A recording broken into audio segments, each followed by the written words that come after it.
So we'll go live to that media conference with Tony Abbott and Nick Xenophon. That's a live shot you can see there from Parliament House. Obviously not much happening there right now, but we'll go there just as soon as that gets underway.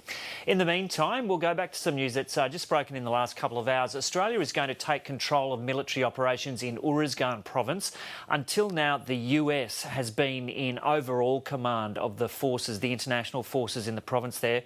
But ahead of the transition to Afghan control over the next 18 months, Australia is going to take charge. The Defence Minister, Stephen Smith, made the announcement in Canberra this morning. But as I've just been mentioning that, Tony Abbott and Nick Xenophon have been walking up to the cameras in Parliament. As I mentioned, they haven't said what this media conference is about. It's very unusual that we've got Tony Abbott and Nick Xenophon standing in front of the cameras together, but all will be revealed there in a moment. As I mentioned earlier, Nick Xenophon had a few concerns about the government's online gambling policy. So here is Tony Abbott and Nick Xenophon. It's good to be here with Senator Nick Xenophon.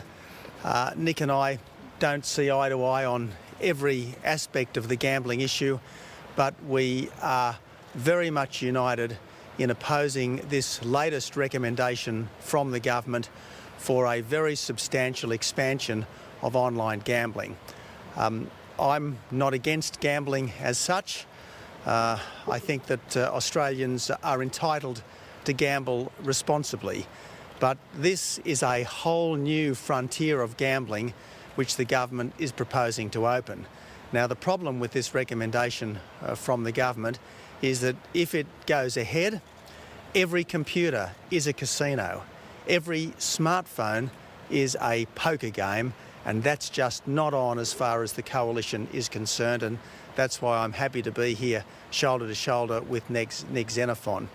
The problem with online gambling, as I've said time and time again throughout this reform discussion, is that it is a dark cave into which people can so easily retreat, and there they are beyond help. If you are gambling on your smartphone, if you are gambling on your computer, you are absolutely on your own. And it's when you are on your own that you are most likely to get into trouble. Nick? If I could just thank you, Tony, and I'm very pleased to be here with the Leader of the Opposition on this important issue. Reverend Tim Costello wanted to be here today. He couldn't be because of a prior commitment in Brisbane, but he wanted me to read out this statement, and it goes as follows. I congratulate the Coalition for taking this stand. The next gambling wave targeting the younger generation is online. It is uninvited and unsought. With online gambling, we know the greater the accessibility, the greater the addiction and family suffering. Australians want less of these predatory products and the addiction that goes with it, not more. If I can, not only do I endorse that, but in addition to that, I think it's important to look closely at what the government is recommending. Stephen Conroy, almost 2 years ago, said that the risks of opening up online gambling would simply be too great. They would outweigh any supposed benefits. There's been a complete backflip from the government in relation to that, and that raises some serious questions. Is the federal government looking at online gambling as their next big revenue source? The Commonwealth has been the last best hope for gambling reform because it doesn't have the reliance on gambling revenue that the states do.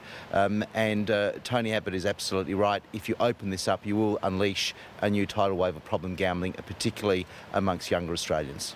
Senator, what have you heard from the government regarding this proposal? Have you had any talks with them? Look, I think that the government's report speaks for itself. There has been a complete change of the government's position. It is very disturbing. This will open up online gambling, and the fatal flaw in their argument is they say that $1 billion is being spent on online sites overseas. That comes from a sports betting agency, if you look at the footnotes, so that itself is deeply flawed.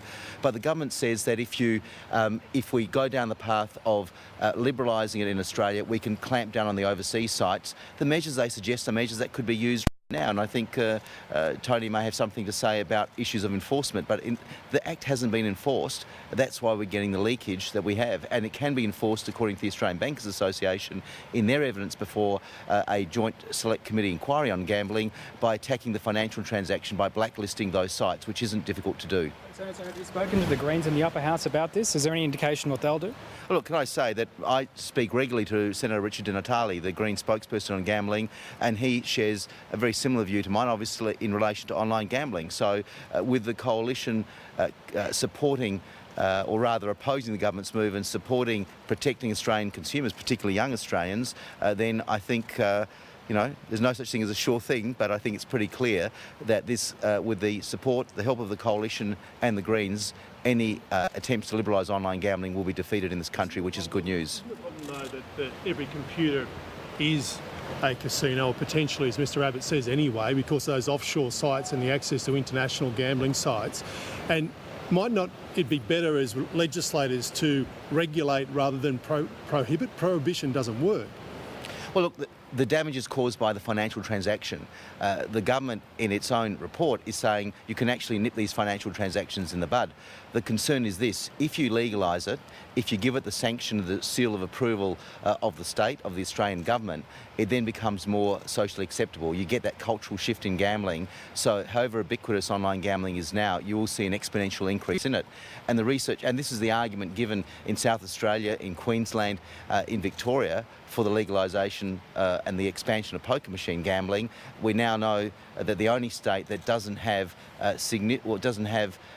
anything like the problem gambling rates in the east is Western Australia, because they've limited their poker machines. So if you expand a form of gambling that is potentially so addictive, and as Tony Abbott said, there is no help out there, the accessibility of it is a key factor driving addiction, then the problem will be much greater. So, Mr Abbott, then, if the alternatives are banning or regulating, which are you? Well, what we've got here is a government recommendation to extend online gambling, and I'm saying that we're against it. There is more than enough gambling in Australia already. I think Australians have a right to gamble responsibly, but we do not need to open a whole new frontier, and that's what the government recommendation would do. That's why the coalition is against it. There is in WA where, of course, there aren't pokies outside, or they call them gaming machines there. There aren't gaming machines outside of the casino. The Clubs WA argues that that online gaming is higher in WA than elsewhere. If that's the case, then isn't government right in at least trying to regulate what does exist? That's not right. Well, look, Nick will have something to add on this, but the issue here is not better regulation. The issue here is the extension of gambling to a whole new area. And I'm saying no, enough is enough. We have enough of this already. We don't need a new frontier of gambling in a society which is already very well served by gambling options, should people choose responsibly to use them. And in relation to the issue of online gambling in WA, I actually asked that question at the joint inquiry, and the position is this: there is no evidence that there is more online gambling in WA.